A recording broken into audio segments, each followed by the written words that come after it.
Shabbat Shalom, Shari Kodesh.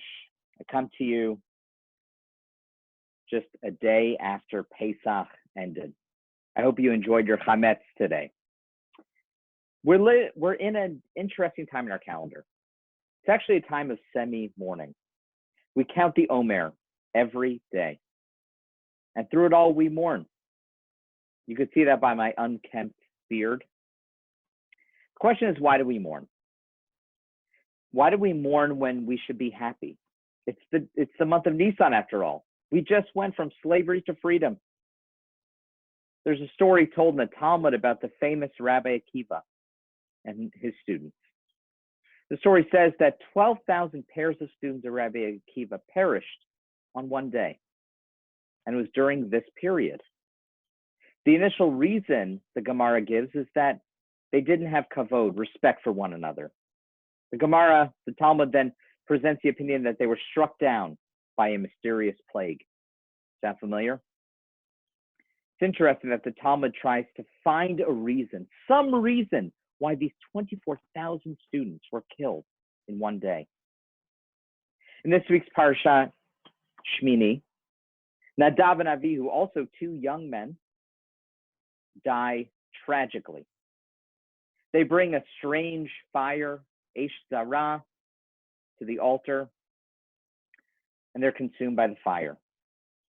The commentators, they come up with a myriad of reasons as to why they have to die, why God takes them. The reasons are that some say that they were drunk, they were intoxicated. Some say it's because they tried to take their father's place. Abravanel, very famous commentator, perhaps the wisest of them in this respect, does give an explanation. He asks a question. Why did Nadav and Avihu, two apparently healthy and wholesome individuals, die when and where they did? Since the sages have propounded so many contradictory and unsatisfactory explanations, there's nothing improper in our questioning them. And so we question. But to me, the greater message is about the numbers. Every day we count one day of the Omer, day after day. About 2.5 months. 2.5 months now have a distinct identity. It's not 40, it's not 2.5 months, it's day after day. Each day is given its own meaning. Each day is connected in some way, given its own story. And as I think about this, I think about each person. In the news, we hear about 2,000 people dying a day in America from COVID-19. I just got a text, the global death toll just reached 150,000.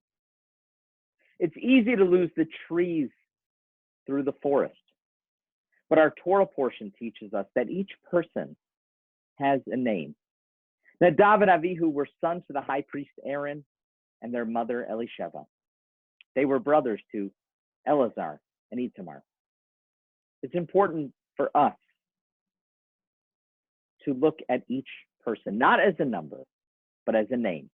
A person who had a relationship in their life, a person who had a unique story. This Shabbat is the Shabbat between Pesach and Yom HaShoah Ugvura, Holocaust Remembrance and Heroism Day. It's on this day that we mourn the loss of 6 million Jews during the Shoah. It's an inconceivable number. How can we place a name to a number? And yet this is what we do as Jews. In the concentration camps, our people were relegated to numbers. But to God, each one of us is a sacred life, a light, a unique soul.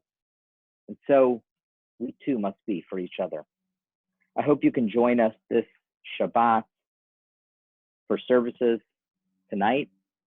I hope you can join us on Monday night as we observe Yom HaShoah Gvura, Holocaust Remembrance Day, together as a community. I wish you all a Shabbat Shalom. And may we look at each other and all of us as unique lights ready to light up the world.